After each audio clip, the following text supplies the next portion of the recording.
समीर शाह बाबा की बहुत बेइज्जती करता है। शाह बाबा से बहुत समझाने की कोशिश करते हैं कि तुम लोगों के घर पे तावीज़ हुए हुए हैं, बंदिश है। समीर कहता है आप जैसे लोगों ने हम लोगों की ज़िंदगियां तबाह कर दी हैं। हुमैरा समीर को बहुत समझाने की कोशिश करती है, लेकिन समीर वहाँ से चला जाता है और उन्हें भी घर से निकाल देता है। हुरैन कहती है मामा आप मुझसे कितना प्यार करती हैं। वानिया कहती है जाहिर है मैं आपकी मामा हूँ।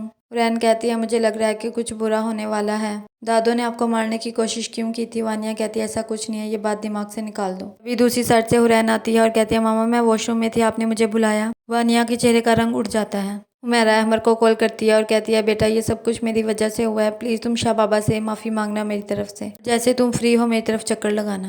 राबेल अपनी अम्मी को कॉल करके इरसा की तबीयत के बारे में बताती है। हुमैरा कहती है मैं ज़रूर आऊँगी हॉस्पिटल में उनकी तबीयत पूछने। अहमर कहता है शाह बाबा मैं बहुत शर्मिंदा हूँ, मेरी वजह से आपकी इतनी इंसल्ट हुई। शाह बाबा कहता है आपकी खामोशी की वजह से मुझे पता चल गया था, लेकिन उसने मेरी इंसल्ट नहीं की, वो सब लोग जादू के असर में हैं। वानिया समीर को बताती है हुरैन थी ही नहीं जिससे मैं बातें कर रही थी। समीर कहते हैं ये सब अम्मी की वजह से हो रहा है, वो हमारे ऊपर तावीज़ करवा रही हैं। जमीला साईं के पास आती है और कहती है मेरे साथ बहुत बुरा हुआ है। वो आदमी कहता है ये सब फरहाना की जल्दबाजी की वजह से सब खराब हो गया, वो हुमैरा पर नजर रखती थी। जमीला कहती है साईं बाबा मुझे पैसे तो मिलेंगे ना। तो कहता है हाँ जरूर मिलेंगे। वानिया साईं को कॉल करती है और कहती है मैं जिस बच्ची से बात कर रही थी वो हुरैन थी ही नहीं। वानिया कहती मैं अपनी बच्ची की वजह से बहुत परेशान हूँ। तो वो कहता है मेरे डेरे पर आओ। अमर की मामा कहती तुमने मुझे कुछ बताया नहीं, सिर्फ यही बताकर चले गए कि जमीला पकड़ी गई है। अमर कहता है जमीला ने अपने मुंह से सारे गुनाहों का इतराफ़ किया, लेकिन जैसे ही समीर भाई आए वो मुकर गई। हुमैरा के लिए समीर केयर टेकर भेजता है।